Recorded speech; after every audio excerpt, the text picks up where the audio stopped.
L'invité du jour, animé par Aurélie Véron. L'invité du jour sur Espoir FM, aujourd'hui, c'est Élodie Carvalho. Bonjour.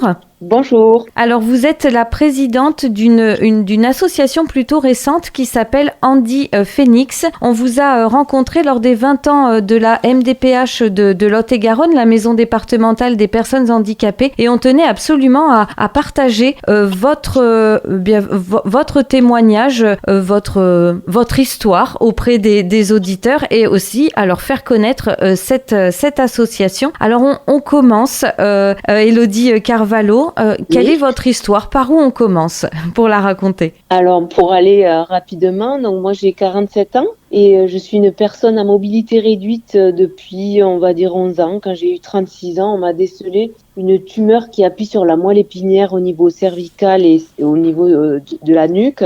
Donc, ma vie a basculé à ce moment-là, même si, c'est pas arrivé d'un coup, mais ma vie a basculé à ce moment-là.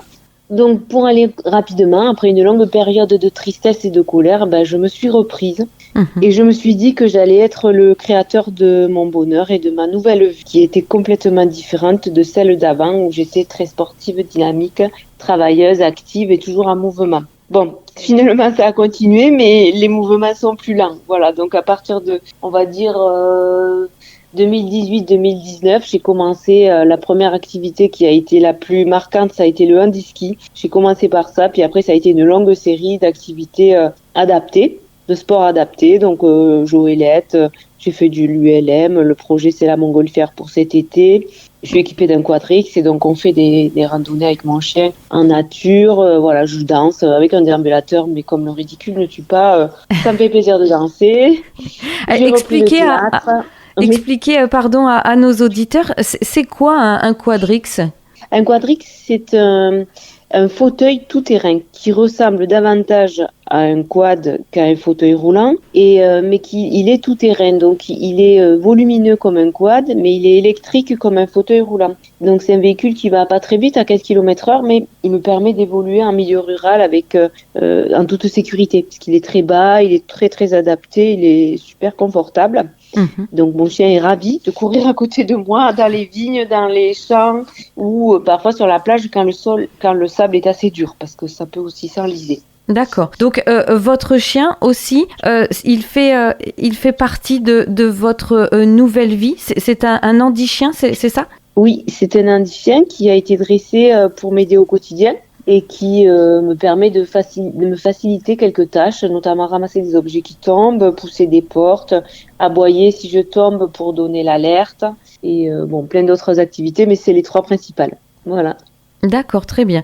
Donc ça a été un grand changement de vie forcément pour vous, jusqu'à même changer géographiquement de lieu de vie. C'est ça, vous avez eu le besoin de recommencer un petit peu à zéro? Disons que pour changer complètement de vie et changer d'habitude, j'ai eu ce besoin de changer géographiquement. Je ne suis pas allée bien loin, je suis allée dans les Pyrénées, mais j'ai eu besoin vraiment de changer de milieu, de paysage et d'environnement, là où personne ne me connaissait et que moi je ne connaissais personne, donc tout a été neuf et c'est à partir de là que ça a commencé à aller mieux, c'est à partir de là que je me suis prise en main et que je me suis dit que j'allais être heureuse comme ça et que j'allais regarder que ce qui était de positif et qu'à chaque fois que des pensées négatives viendraient dans mon esprit, j'allais les chasser pour les remplacer par des choses positives et ça a fonctionné. Alors bien sûr au début c'était tout un exercice assez difficile, mais aujourd'hui c'est comme un sport. Plus on s'exerce, plus facile cela devient et je suis de bonne humeur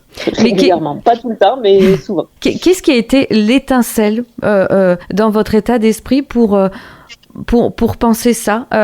Comment vous avez réussi à renaître de vos cendres? Il y a eu un petit déclic, il y a eu quelque chose? Alors ça, c'est vrai que c'est une question qu'on me pose souvent et la réponse est assez vague. Effectivement, il y a eu ce déclic, mais je ne sais pas exactement qu'est-ce qui l'a provoqué. Peut-être l'immense tristesse, trop de tristesse un jour, le fait de toucher le fond et de se dire mais qui d'autre que moi-même va me tirer de cette situation de tristesse et de colère. Peut-être que c'est ça. Je ne peux pas bien vous répondre. En tout cas, il y a eu vraiment un jour où je me suis dit, ça suffit. Maintenant, on va créer le bonheur et comment on va faire? Donc, on va commencer par là, et puis par ici, et puis par là, puis petit à petit, puis bon, ça s'est fait Paris, c'est pas monté en un jour, mais ça s'est fait petit à petit. Oui, c'est ça. Après, on imagine aussi que chaque projet est un challenge. C'est ce qui est motivant aussi.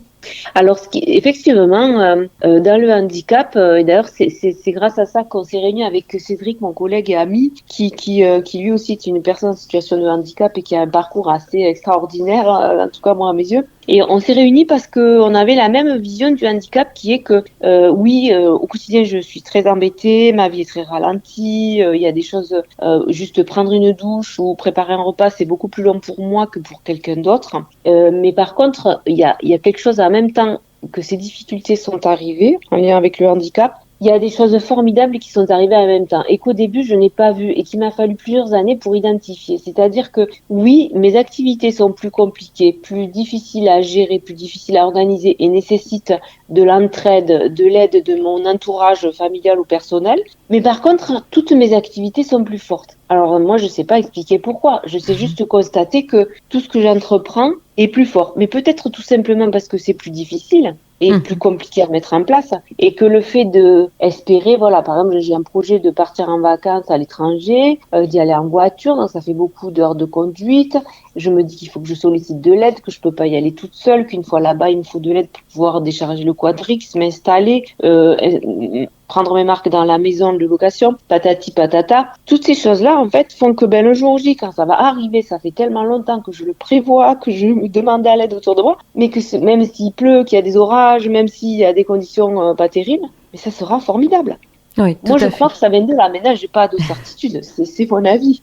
Voilà. Et donc, en fait, cet état d'esprit, vous avez eu envie de le partager et qu'il permette à d'autres d'en prendre conscience plus rapidement. C'est ça, un peu, c'est ce pourquoi vous avez voulu créer Handy Phoenix ? Voilà, on a créé Handy Phoenix pour ça, exactement ce que vous venez de dire, pour montrer qu'on peut tout à fait être de bonne humeur, même avec de gros embêtements et de grosses difficultés, que le bonheur, il est possible quand on est handicapé, quand on est touché par un deuil, quand on est touché par un gros problème.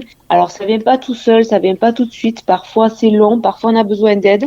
Il faut pas trop s'isoler, il faut essayer de prendre de l'aide ou de l'exemple. Et c'est pour ça qu'on a créé ça. C'est pour ça qu'on va dans les écoles, les collèges, les lycées, les centres sociaux, les cafés culturels, les cinémas, partout où on veut bien nous écouter. Nous, on est d'accord pour parler de cette résilience et de ce courage. Parce que parfois aussi, on a des coups de mou, comme tout le monde. Parfois aussi, voilà, on a des moments où on est triste, comme tout le monde. Mais il y a toujours la vie qui prend le dessus. Alors donc, qu'est-ce que vous proposez avec l'association Handy Phoenix ? Quelles sont les missions de cette association ? Alors, les missions, on peut proposer plusieurs choses. Les missions, c'est de véhiculer une image positive autour du handicap et de montrer que quand on veut se battre, on peut. Quand on est prêt à se battre, parce qu'il y a aussi un temps où on n'est pas prêt, la tristesse et la colère sont nécessaires aussi.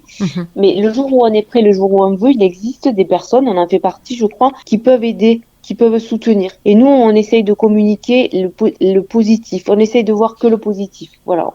On a des problèmes, mais on essaye de se concentrer sur ce qui est mieux, sur ce qui est bien. Et du coup, donc, on peut faire plusieurs choses. On peut organiser un débat avec un sujet. Donc, on démarre sur un sujet qui est choisi, sur un thème. Ça peut être la parentalité dans le handicap. Ça peut être... Qu'est-ce que ça peut être ? Le surcoût lié au handicap, ça peut être donner nos témoignages de personnes en situation de handicap et comment on a fait pour s'en sortir, donner des petits tuyaux, des petites ficelles, des conseils. Voilà, ça peut être plusieurs choses. On peut aussi juste faire des ateliers, faire des jeux créatifs, voilà, ou des témoignages. Ça peut être, on est capable de s'adapter à ce on nous demande. Par exemple, dans les écoles, moi, il m'est arrivé d'intervenir dans des écoles maternelles avec des enfants tout petits. Donc là, le discours, ça pas trop long. Les enfants sont petits, il faut pas trop les embêter avec des discours à rallonge qui peut les ennuyer. Donc, je suis arrivée avec tout mon matériel, les fauteuils, les cannes, les déambulateurs. Je leur ai expliqué un petit peu ce que je faisais dans mon quotidien. Je leur ai montré des photos du matériel qui m'aide au quotidien, par exemple pour mettre la table, pour prendre une douche, une chaise de douche,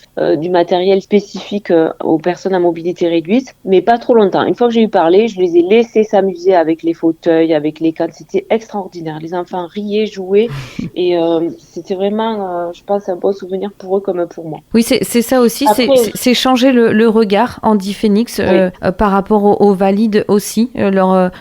Leur montrer qu'il n'y a pas que le côté négatif, on est aussi une personne et on est une personne et Oui, c'est pas parce que je suis ralentie que je marche comme une fourmi, que ma vie, elle est nulle. Non, non, c'est tout le contraire. J'ai une très belle vie et je suis très heureuse. D'ailleurs, c'est vrai que quand j'ai eu 45 ans, j'ai fêté mon anniversaire chez moi avec une trentaine d'amis et de familles et je leur ai envoyé des invitations en leur demandant s'ils étaient d'accord de devenir déguisés ou grimés en personne handicapée ou en personne qui a des soucis de santé. Donc, ils ont presque tous joué le jeu. Certains sont arrivés avec des béquilles, d'autres avec des turbans autour de la tête, d'autres avec un bras dans le plâtre. Il y avait des vrais plâtres en plus. Il y en avait qui avaient vraiment fait l'effort de venir avec. Et puis j'avais organisé des Jeux paralympiques dans le jardin. J'avais désigné des juges. Je leur avais donné des gilets jaunes avec des sifflets. Je leur avais expliqué les règles et distribué les règles que j'avais imprimées à l'avance. Et il y avait donc par exemple un parcours en fauteuil entre les arbres sans faire tomber bien entendu la personne à mobilité réduite